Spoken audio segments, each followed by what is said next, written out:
Now these jump up in price, but you might be surprised at them. One, Found North Batch 10. I've mentioned this one so many times this year. This one's a closed one because I actually finished the first one. I don't finish very many bottles. I have this one. I have the one I finished. My son has one at his house because he loved it too. Me and him enjoy this pour.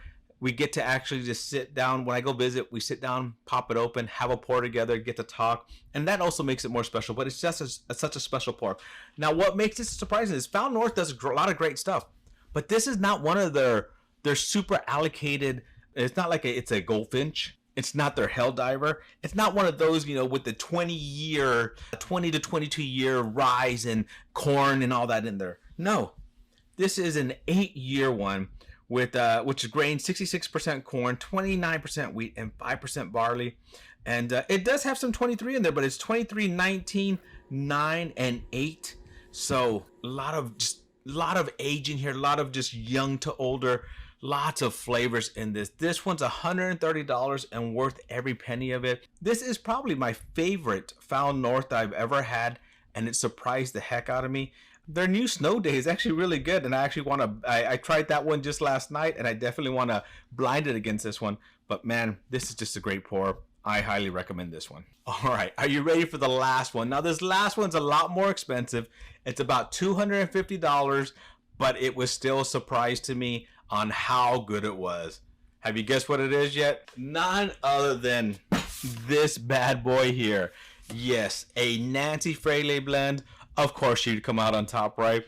So it's $250. It is a limited edition, but this thing, it's a Frey Ranch. And I've had Frey Ranch, and it's good. I enjoy some of it. Some of it's kind of grainy. Some of it's kind of earthy to me. But this one is just one of those things that, wow, I would have, if I would have had to pour this and get Frey Ranch, would have never, that would never have been one of my guesses. There's so much complexity. There's so much flavor. There's just so much on the tongue, the mouthful. Everything about this is what you want, right?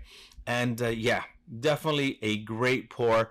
Unfortunately, it is limited, but wow, great pour. One of my favorites of the year. If I was doing a video on my top whiskeys of 2025, this would be in that one for sure. As usual, Nancy knocking it out of the park.